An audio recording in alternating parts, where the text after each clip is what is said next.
Bismillahirrahmanirrahim. Assalamualaikum warahmatullahi wabarakatuh. Waalaikumsalam warahmatullahi wabarakatuh. Apa kabar semuanya? Alhamdulillah, luar biasa. Allahu Akbar. Baik, sebelum kita memulai pembelajaran, kita coba dulu absennya. Ada yang masih sakit? Ada. Nanti hidup semua lah ya. Baik. Adela Zahra. Dia. Bagus. Alia Rizda Afifah. Mana dia? Sehat? Oke. Alia Kaita. Kalta. Taipanya. Oke. Ini video loh. Belum. Andre Ananda Fajri. Oke, Andre. Dan Andrea. Danisha Sabrina Asya. Oke. Eldia Reyroha. Oke. Fahrul Ihsan Ramadan. Izin. Izin ya. Kemana dia? Oke. Farhan Maula Ridwan. Oh, Farhan. Fauzan Yusa Adikandra. Hanifah Kaisa Nadira. Oke. Intan Kurnia. Yes. Julia Permata Asri. Julia. Khofifah Herawenzana. Luk Putri Ramadhani. Saya Luk. Muhammad Sahin. Indri namanya keren ya, pakai Y. Samara Faiza Asania. Vanessa Razade Stefano. Ini di bapak cuma Mana tadi? Vanessa. Panis mana? Wanda Artika Sari. Ya, Dewi mamanya ya? Enggak. Baik. Silakan dibuka buku Quran hadisnya, ya. Dibuka, jangan kalian lagi online ya. Sakit online tidak ada yang ngecek. Ya, lebih baik kalian buka buku, kita buka lembaran baru bersama. Supaya hidup yang lebih sempurna. Ini asli bahasa lingkungan. Baik, ada bang semua. Kita sebentar lagi mau ujian. Ya hidup ini penuh dengan ujian. Kalau misalnya nggak ada ujian bukan hidup namanya kan. Jadi kalian semua harus banyak belajar. Cukup 4 bab saja. 1, 2, 3, 4. Itu udah korting. Tidak ada lagi untuk pemotongan bab lain itu tak ada. Cukup 4 bab aja. Itu tanda sayangnya abang sama kalian. Karena bilang sama Umi, anak kelas 12 ini lebih baik 4 bab saja. Gak mungkin sampai semester 2 kan 8 bab kan. Nanti mereka kasihan belajarnya. Nah, akhirnya kemarin sempat abang buat soal membahas hadis yang terakhir, yakni tentang dampak yang ditimbulkan dari sifat jujur dan dusta. Udah dibuka hadisnya? Oke. Baik, abang akan bacakan. Kemudian kalian lihat, abang akan penggal. Baik, hadis yang terakhir ini abang akan bacakan, abang akan penggal. Nanti bagi teman-teman semua, bagi adik-adik abang semua, silakan nanti yang ingin membaca nanti akan diberikan nilai. Baik, a'udzubillahi minasyaitonirrajim. Bismillahirrahmanirrahim. Ini hadis dari Abdullah. Ini hadisnya. A'udzubillahi minasyaitonirrajim. Bismillahirrahmanirrahim.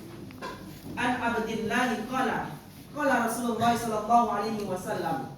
Dari Abdullah, Nabi berkata atau Nabi bersabda. Apa sabda Nabi? Matan hadisnya yaitu alaikum bisidqi. Alaikum bisidqi. Kalian harus berlaku jujur. Nah, ini ya penggalannya. Fa inna sidqa, yahdi ilal birri. Karena sesungguhnya kejujuran akan membawa kepada ilal birri, kebaikan. Wa inna sidqa yahdi ilal birri. Karena kejujuran, ya. Kemudian wa innal birra yahdi ilal jannah. Dan sesungguhnya kebaikan yahdi akan mengantarkan atau menuju ilal jannah, ke surga. Jadi ada 3 tadi tuh cakupannya. Kita harus jujur, kalian harus jujur karena kejujuran akan membawa ilal birri, kepada kebaikan. Kemudian wa innal birri yahdi ilal jannah. Kebaikan tadi yang kalian dapatkan akan mengantarkan ke surga. Kemudian ditutup wa ma yazalur rajulu. Apa artinya di situ? Seseorang yang senantiasa berbuat jujur. Ar-rajul itu seorang laki-laki. Tapi di sini kita artikan seseorang yang senantiasa berlaku jujur, wa yataharras sidqa, dan memelihara kejujuran, hatta yaktuba indallahi siddiqan. Maka dia akan dicatat sebagai orang, yaktub dicatat indallahi sidqa, di sisi Allah sebagai orang-orang yang jujur. Sekali lagi artinya wa ma yazalur rajulu yasduqu wa yataharras sidqa hatta yaktuba indallahi siddiqan. Artinya adalah seseorang yang senantiasa berlaku jujur dan memelihara kejujuran, hatta yaktuba indallah, maka dia akan dituliskan sebagai apa di situ? Orang-orang yang jujur indallah. Sesungguhnya dia atau yang berdusta tadi yahdi ilal fujur, akan membawa kepada kemaksiatan atau keburukan. Lawan dari kejujuran tadi dalam hadis ini. Wa innal fujura yahdi ilan nar. Dan sesungguhnya kemaksiatan tadi akan mengarahkan kita kepada ilan nar, pada neraka. Kebalikan dari jujur tadi. Kemudian ditegaskan lagi yang terakhir, sama kayak kejujuran tadi. Apa bunyi hadisnya? Wa ma yazalur rajulu, dan siapa seseorang yang senantiasa yakdzibu, berdusta, wa yataharral kadzibah, kebalikan dari tadi. Kalau tadi memelihara kejujuran, sekarang memelihara kedustaan atau memelihara dustanya, hatta yaktuba indallahi kadzaban, maka dia akan dicatat di sisi Allah sebagai kadzaban, orang-orang yang pendusta. Orang-orang yang pendusta ini sama dengan orang-orang munafik. Dia akan dimasukkan. Itu dia. Kalau kita berbicara tentang kejujuran kemudian dusta, itu hal yang biasa bagi kita. Terkadang kita sama kawan masih juga berdusta, sama orang tua masih juga berdusta. Ada batas-batas dusta itu. Bohong itu diperbolehkan 3 2 orang. Oke, yang lain nanti bertanya, biar nggak lama kali waktu kita merekam. Baik. Samara. Dua nih checklistnya nih dari kemarin. Nanti 2 checklistnya. Mantap. Ya, silakan Samara. Yang lain simak. Yang lain tolong siapkan pertanyaan. Setelah ini 2 orang ini baca, teman-temannya. Nanti kita akan mendiskusikan dari materi yang kita pelajari hari ini. Baik, silakan Samara. Bismillahirrahmanirrahim. An Abdillah qala Rasulullah sallallahu alaihi wasallam. Dari Abdullah radhiyallahu anhu berkata bahwa Nabi Muhammad sallallahu alaihi wasallam bersabda, "Fa inna sidqa yahdi ilal birri." Kalian harus berlaku jujur. Ya. Wa innal birra yahdi ilal jannah. Karena kejujuran itu dan kebaikan itu akan mengarahkan ke surga. Terus? Wa ma yazalur rajulu yahduku. Ya. Terus. Lanjutkan aja. Yang ini. Wa ma yazalu rajul. Seseorang yang senantiasa berlaku jujur, Ya. wa yataharras sidqa, Ya. dan memelihara kejujuran. Hmm. Hatta yuktaba indallahi siddiqon. Ya. Maka dia akan dicatat sebagai orang yang jujur Masya Allah. di Allah. Ya, bos. Wa iyyakum wal kadziba. Ya. Dan hindarilah kalian dari dusta. Ya. Wa inna kadziba yahdi ilal fujuri. Karena kedustaan itu mengarahkan kepada kejahatan. Ya. Wa inna fujura yahdi ilan nar. Ya. Dan kejahatan itu akan menjerumuskan ke neraka. Wa ma yazalur rajulu yakdzibu. Ya. Orang yang senantiasa berdusta dan memelihara kedustaan. Wa yataharra kadziba Itu memelihara kedustaan tuh ya. Baru masuk hatta. hatta yuktaba indallahi kadziban. Maka dia akan dicatat di sisi Allah sebagai dusta. Oke, berikan aplaus kepada Kamala. Baik, kita lanjut ke yang cowok. Yang ikhwannya, silakan. Bang. Bismillahirrahmanirrahim. Alaikum bisalam. Bisidqi. Sedikit. Hendaklah kamu berbuat jujur. Fa inna sarqa yahdi ilal birri. Karena sesungguhnya kejujuran itu menunjukkan kepada kebaikan. Ya, betul. Wa innal birra yahdi ilal jannah. Ya.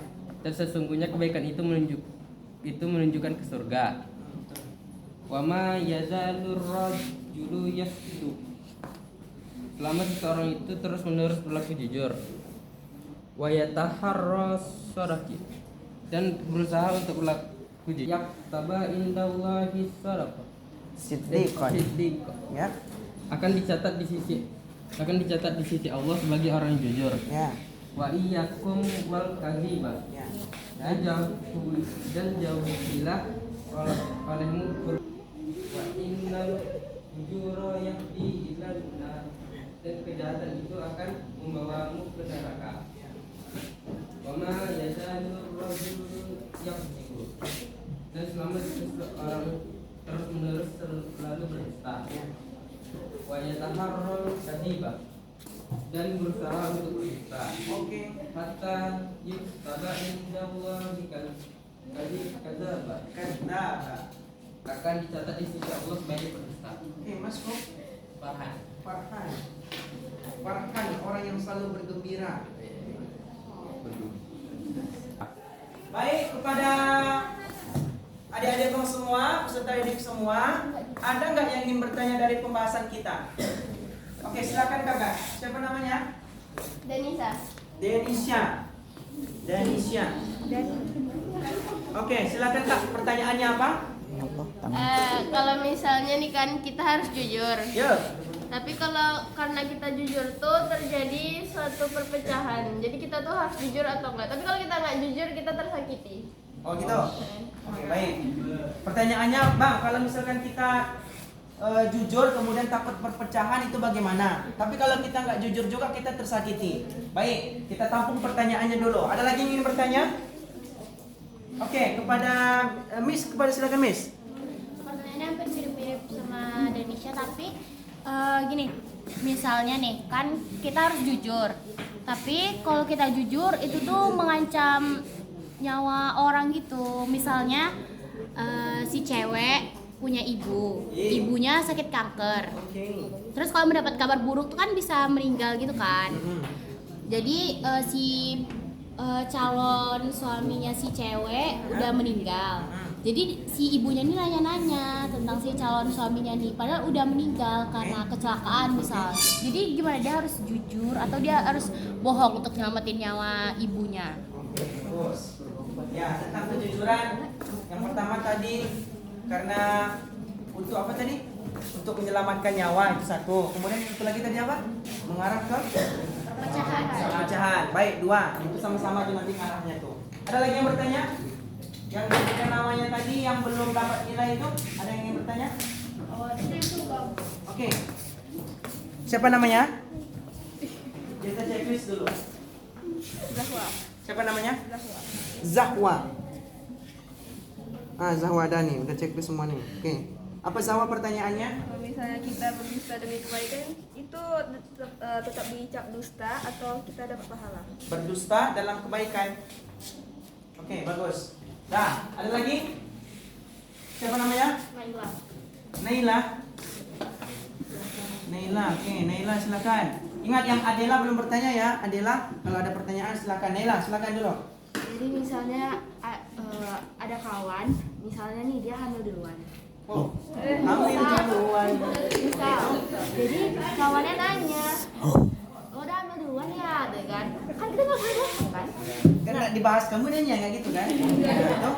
Nah, itu kan termasuk hal privacy, gitu kan? Iya. Apakah? Tapi kan kita tidak boleh bohong. Kita harus jujur. Apalagi bohong cuma boleh dalam 3 kasus tadi. Ya betul. Nah, jadi apakah orang yang menjawab yang memang beneran hamil duluan itu harus menjawab iya emang aku hamil duluan, atau dia diam-diam kayak enggak ada, dari mana kamunya gitu? Oh ya, oke. Dia hamil, kemudian dia apakah dia menceritakan kehamilan itu atau tidak gitu ya? Baik. Kawannya paling kayak gini doang, kayak nggak apa-apa dong, kan kita aja gitu. Oh gitu. Oke, bagus. Lanjut Kak, tahan ya. Nama? Tangannya.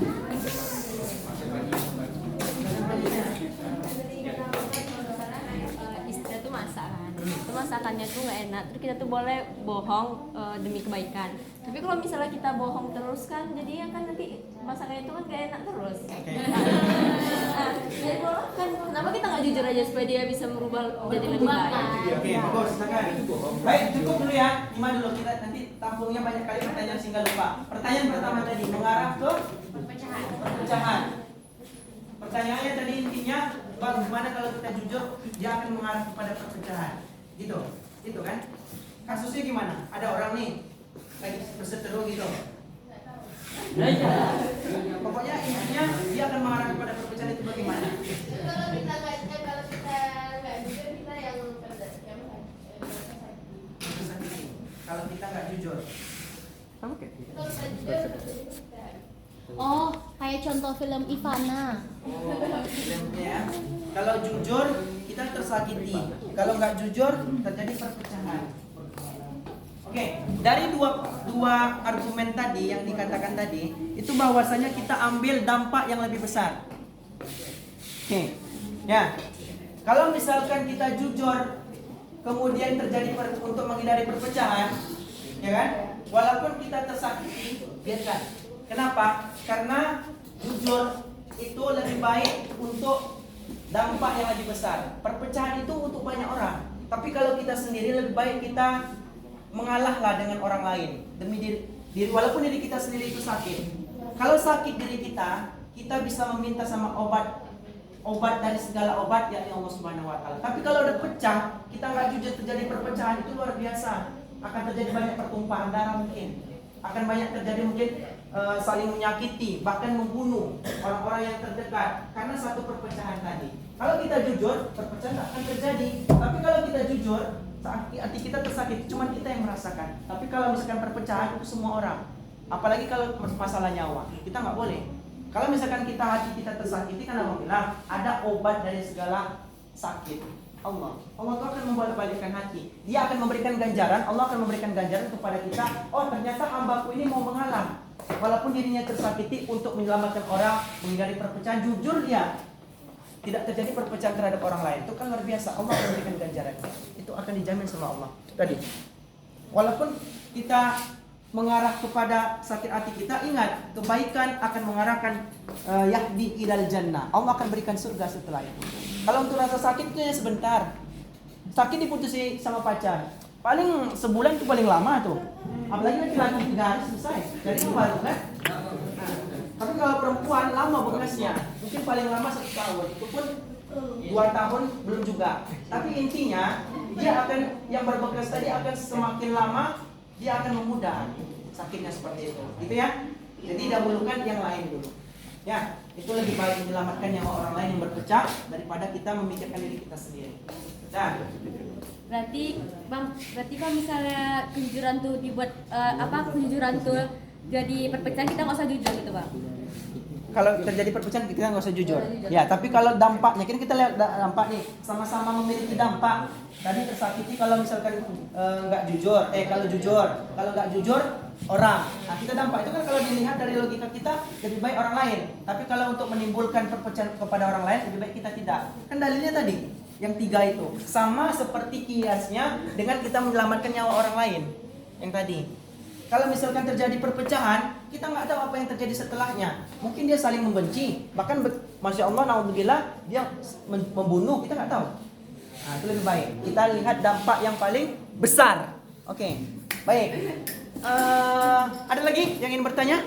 Pertanyaan kedua dari Miss Tania. Bang, kalau seandainya ada seorang cewek ini, dia memiliki calon, tapi calonnya udah meninggal, ya kan? Udah meninggal, kemudian ibunya bertanya, ibunya lagi sakit keras. Intan, ibu kan udah tua nih. Bentar lagi, ya kita tak tahu aja. Intan udah ada calonnya. Intan bingung, padahal calon yang dia cinta-cintai, yang dia sayangi, udah meninggal. Bagaimana caranya? Lihat kondisinya. Kalau misalkan itu akan membuat nyawa ibu kita melayang atau membuat sakitnya semakin parah, lebih baik kita simpan dulu. Tunggu waktu-waktu yang tertentu. Nah, tapi kalau misalkan kita jujur nanti membuat nyawa ibu kita terancam atau sakitnya semakin parah, itu lebih baik kita hindarkan, lebih baik kita tahan dulu. Ya, baik, oke. Tapi kalau misalkan dia udah lumayan sembuh, kemudian dia udah mulai girang, kemudian bertanya, kita sampaikan pelan-pelan. Tak bisa, Mak, sebenarnya aku punya cewek, aku punya cowok, tapi dia udah meninggal. Apa? Katanya kayak gitu kan? Nah, lebih baik kita, Mak, ini ada kabar duka. Kemarin aku menjalin hubungan dengan calon yang Mak tahu bahwasanya aku memiliki calon. Tapi kendati Allah berbeda, sunatullah itu berbeda. Allah panggil dia. Mohon maaf Mak, ini akan diberikan kabar dari aku, dari anakmu ini. Tolong Mak jangan sampaikan pelan-pelan, Mak jangan terkejut. Nanti kalau Mak terkejut, Mak bisa sakit lagi. Nah, itu ada masalahnya nanti. Tapi kalau masa-masa dia masih genting, dia sakit, lagi di rumah sakit keras, Mak, mohon maaf Mak ya. Calon yang kamu bilang kemarin meninggal sama meninggal. Jadi Mama jangan terkejut ya, nggak bisa. Itu udah sakit keras. Tapi kalau misalkan dia udah lambat laun pulih, kita sampaikan pelan-pelan, ada adabnya. Nah, itu ya. Lihat kondisi, kita harus pintar-pintar melihat kondisi. Jujur itu melihat tempat juga sih. Walaupun jujur itu bagus, kayak tadi menyakiti hati, pecah nggak dia? Kayak tadi dia jujur, orang tua tersakiti, orang tua sakit, bagaimana? Lihat dampaknya setelah itu. Ya, anak-anak kelas IPS ini pasti lah tahu 12 IPA. Ya, 12 IPA. Oke, baik. Udah bisa dipahami? Oke, pertanyaan yang ketiga. Mana yang pertanyaan tadi yang ketiga? Zawa tadi intinya apa Zawa? Dia berbohong dusta demi kebaikan. Dia tetap bisa seorang dusta gitu. Dia berbohong terhadap kebaikan.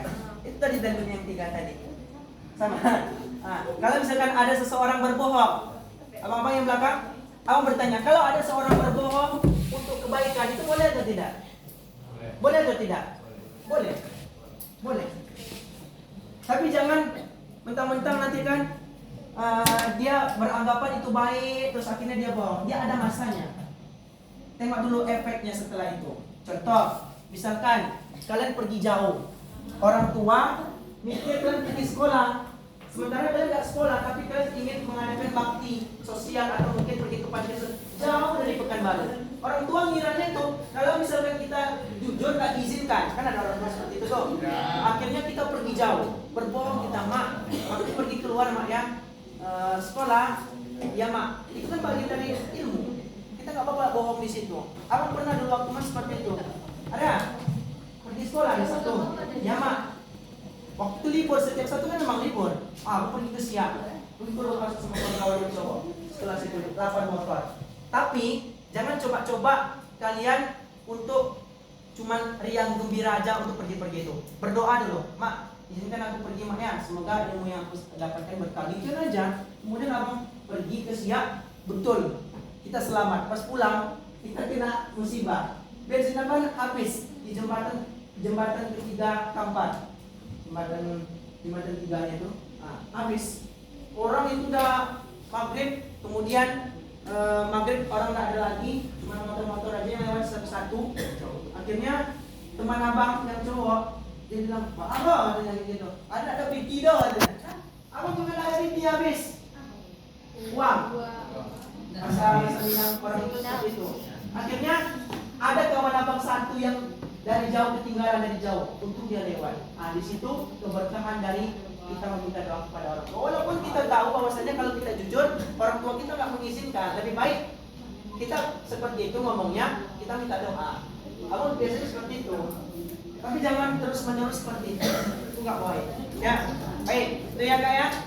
Jadi kalau pertanyaannya 2, 3. Jadi kan ada tuh orang perempuan, dia hamil duluan. Jadi misalnya kita kawannya, tanya kayak hamil duluan ya, gitu kan. Terus kawannya nih harus gimana, jujur atau enggak? Terus dalam artian nih, saya nih sebagai kawannya yang hamil duluan nih, bilang kayak nggak apa, jujur aja, kita nyoh. Tapi kalau misalnya yang hamil duluan nih bohong, nanti kan ujung-ujungnya ketahuan juga kalau dia melahirkan kan. Jadi nanti kan ketahuan bohong, malah si kawannya ini bilang, kok nggak jujur kemarin gitu. Kalau dalam kasus seperti itu, yang laki-laki mohon jaga perempuannya. Jangan sempat kalian merusak segel yang seperti tadi itu. Kalian rusak segelnya dalam keadaan halal. Contoh aqua. Aqua ini kalau udah kalian beli, segelnya bersih kalian lepas. Tapi kalau kalian belum bayar, kemudian kalian lari aja, dia akan menjadi haram walaupun bagian dari yang halal. Sama dengan wanita. Wanita itu ada segel tertentu. Kalian nggak boleh masuk sembarang-barang ya. Nggak boleh. Mentang-mentang dia punya komitmen. Kan kita nanti bentar lagi nikah. Coba lah, nggak tahu kan? Akhirnya dia membuat, kemudian dia hamil. Alhamdulillah, semoga kita terhindar dari semuanya. Kemudian dia meninggal. Hamil dia, kemudian perempuan, mungkin teman-teman kos. Maklum ya, kayak mahasiswa-mahasiswa itu kan udah biasa seperti itu tuh. Teman kos, bahkan dia yang alhamdulillah ada juga yang beberapa seperti itu. Akhirnya temannya bertanya, kamu selama berpacaran dia bertahun-tahun kayak ini, kamu diapakan aja? Ya kan? Apakah kamu ada sekarang ini dalam keadaan hamil mungkin? Dia pernah melakukan hubungan seperti itu, tapi dia tak pernah mengaku. Apa yang dilakukan? Lebih baik dia jujur kepada kawannya. Tapi dengan cara berikan perjanjian. Ketika aku jujur, kamu nggak boleh cerita kepada yang lain. Ya, karena pada saat suatu saat nanti dari rahim seorang ibu, seorang wanita yang tadi, walaupun dia dalam keadaan belum menikah, itu dia lama-kelamaan akan membesar. Kecil dulu, beberapa minggu tak tampak, beberapa bulan tak tampak, udah mulai beberapa bulan lagi baru dia tampak besar. Orang akan bertanya, kenapa perutnya hamil? Apakah itu penyakit? Nggak ada, pasti kamu hamil. Akhirnya kita dicap buruk. Lebih baik seperti itu, kita jujur. Makanya cara kiat-kiatnya kita nggak boleh seperti itu. Kita harus jauhi dengan cara apa? Menjaga pergaulan. Perempuan nggak boleh mengatakan bahwasanya ya ada, oke. Itu pembahasan dalam fikih namanya, mohon maaf, masturbasi atau onani. Itu dalam ilmu fikih. Itu dipelajari dalam kitab. Kalau laki-laki dia biasa menggunakan tangan. Ini perempuan harus tahu juga nih. Ya, itu menggunakan tangan mengeluarkan, mohon maaf, yang kita tercipta dari air yang hina, yakni air seni atau air mani atau air sperma. Bisa dia keluarkan dengan cara sendiri. Perempuan untuk merasakan seperti itu juga ada caranya juga, namanya masturbasi. Masturbasi itu dilakukan oleh laki-laki maupun perempuan. Kalau dalam ilmu fikih, masturbasi secara hukum 4 mazhab mengatakan haram. Tapi ada satu mazhab itu yang mengatakan boleh dalam kondisi tertentu. Contoh laki-laki, ketika dia laki-laki ini dominannya mata, ada perempuan yang seksi ataupun menampakkan aurat, muncul syahwatnya. Dia berpuasa, tapi nggak juga. Bagaimana caranya? Satu caranya dia mengeluarkan. Ada syaratnya, dia boleh mengeluarkan di tempat yang tidak enak. Jangan nanti di kasur kan, kemudian kalian gunakan HP pula. Itu tak boleh. Itu ulama ada yang berpendapat seperti itu, tapi sejatinya haram. Yang perempuan mungkin merasakan, aku nggak pernah merasakan kayak mana lah nikah tuh. Sementara temannya udah menikah, udah merasakan gimana malam pertama. Akhirnya dia merasa tengok proses, oh ada namanya masturbasi. Masturbasi ternyata kalau dalam penelitian sama seperti kita berhubungan intim. Beda, lebih enak berhubungan intim lagi daripada sendiri. Akhirnya dia merasakan, ingat perempuan ada selaput tipis yang ada di dalam kemaluan, mohon maaf. itu kalau sempat kalian memasukkan tangan atau benda-benda yang kalian masukkan ke dalam situ, itu akan koyak. Makanya ketika perempuan berolahraga jangan sering-sering berolahraga terus karena dia akan merusak selaput tipisnya tadi. Itu Islam mengajarkan, bukan kata-kata apa. Ada adat-adat tertentu. Makanya kalian pandai-pandailah bergaul. Paling tidak kalau misalkan mau juga berhubungan sebelum menikah, ya paling tidak teman. Baik, adik-adik semua, kita masuk ke pertanyaan terakhir. Tadi dikatakan, Bang, kan tadi jujur itu ada tiga kriteria. Salah satunya seorang suami yang dia berbohong atas masakan istrinya. Bang, kalau misalkan dia berbohong terus, Bang, padahal tidak enak kan menyiksa diri. Apa itu bagaimana, Bang? Istri dia masak capek-capek. Kemudian ketika dimakan, macam hantu blau rasanya, Bang. Ya kan? Dimakan, dia nampaknya enak nih nasi goreng. Ternyata ketika dimakan asin. Gimana caranya? Kalau pertama-pertama oke lah, ya kan? Jujur juga kan? Tapi yang kedua-dua, istrinya harus paham juga. Coba dirasa makanan tuh dengan asin. Si suami saya senang nih. Nggak dirasanya, padahal garamnya banyak. Coba, jadilah perempuan yang bijak sebelum menikah. Makanya kalian harus pandai masak sama orang tua kalian. Selagi orang tua kalian hidup, coba, Mak, aku mau masak, Mak. Coba, Mak. Laki-laki itu paling sukanya ketika dia pulang bekerja, dia mendapatkan istrinya udah berdandan, udah membuatkan kopi, udah membuatkan teh, ada makanan, dan makanannya itu enak. Itu kalau itu laki-laki beriman saja. Ini sayang aku, enak makanannya ya. Padahal enggak. Itu laki-laki beriman. Sempat laki-lakinya Firaun. Apa nih? Katanya gitu. Memang goblok kok masak. Akhirnya perempuannya sakit hati. Memang kampret kau. Aku udah capek-capek masak dari tadi. Akhirnya ribut. Ya, tapi kalau misalkan dua-duanya punya ilmu, dia pengen jadi perempuan yang baik, dia pandai masak, dia belajar lah. Kan ada YouTube, ada apa, tengok. Jangan sembarang masuk aja, mentang-mentang masak nasi goreng ini mudah. Masukkan cabai, masukkan garam. Nah, garamnya terus setengah sendok pula, itu sendok besar masukkannya. Nah, itu tak boleh. Ya, harus pandai-pandai. Jadilah laki-laki dan perempuan yang bijak sebelum kalian menikah. Makanya jangan sembarang menikah. Itu 2 kali kan ya. Tapi kalau misalkan ada tipe laki-laki itu sabar terus dia capek nengok istrinya kan, tak pandai-pandai juga dia masak. Akhirnya dicoba aja, itu menyenangkan istrinya. Padahal hendak dalam hati. Nah, itu ada laki-laki seperti itu. Tapi ada laki-laki juga yang pertama-tama tahan, yang kedua agak sedikit tahan. Maksudnya ketika meluap juga. Sebenarnya ya, aku tuh udah capek nengok kau masak kayak gini, ya kan? Udah capek. Aku baik, kita sudah selesai membahas tentang hadis dampak dari berlaku jujur dan adil. Jujur dan berbohong atau berdusta. Jadi intinya kesimpulannya adalah kalian bagaimanapun harus bersikap jujur, tapi memiliki kriteria yang tadi yang telah kita ajarkan. Yang udah Abang ajarkan, yang kalian pahami 3 saja. Di luar dari itu kalian nggak boleh. Bohong untuk kejahatan, Bang, nggak boleh.